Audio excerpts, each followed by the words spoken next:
ಏಯ್, ಮನೆಗೆ ಈಗ ನೆಂಟರು ಬರ್ತಾ ಇದಾರೆ, ಇದನ್ನೆಲ್ಲ ತೆಗೆದು ರೂಮಲ್ಲಿ ಇಡು ಆಯ್ತಾ? ನನಗೇನು ಹೇಳಕ್ ಬರ್ಬೇಡ ನೀನು. ಏನೋ ನನಗೇನು ಹೇಳಕ್ ಬರ್ಬೇಡ ನೀನು.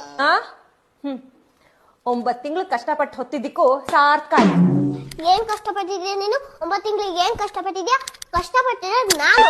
ನಿನ್ ಹೊಟ್ಟೆಲೆ ಕತ್ಲು ಇತ್ತು ಗೊತ್ತಾ? ಅಲ್ಲಿ ಭಯ ಪಡ್ಕೊಂಡಿದ್ದ ನಾನು. ನೀನ್ ಮಾತ್ರ ಆರಾಮಾಗಿ ಮನೆಯಲ್ಲಿ ಚೆನ್ನಾಗಿ ಲೈಟ್ ಹಾಕೊಂಡಿದ್ದೆ.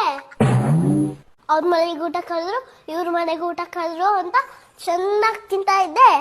ನನಗ್ ಮಾತ್ರ ಇಲ್ಲಿ ಏನು ಇಲ್ಲ. ಶಾಪಿಂಗ್ ಮಾಡ್ಕೊಂಡು ಎಲ್ಲ ಬಟ್ಟೆ ಹಾಕೊಂಡು ಚೆನ್ನಾಗಿ ಎಂಜಾಯ್ ಮಾಡ್ತಾ ಇದ್ದೆ. ನನ್ನ ಮಾತ್ರ ಇಲ್ಲಿ ಬರೀ ಬಯಲ್ ಬಿಟ್ಟಿದ್ದು. ನೀನ್ ಮಾತ್ರ ಮನುಷ್ಯನ ಮೇಲೆ ಕೈ ಹಾಸ್ಕೊಂಡು ಕಾಲು ಹಾಸ್ಕೊಂಡು ಆರಾಮಾಗಿ ಮಹಾರಾಣಿ ತರ ಮಲ್ಕೊಂಡಿದ್ದೆ. ನನಗಿಲ್ಲಿ ಕೈ ಆಡ್ಸಕ್ಕೂ ಜಾಗ ಇರ್ಲಿಲ್ಲ, ಕಾಲು ಆಡ್ಸಕ್ಕೂ ಜಾಗ ಇರ್ಲಿಲ್ಲ, ನಯ ವಯಸ್ಸೇ ಜಾಗ ಇರ್ಲಿಲ್ಲ.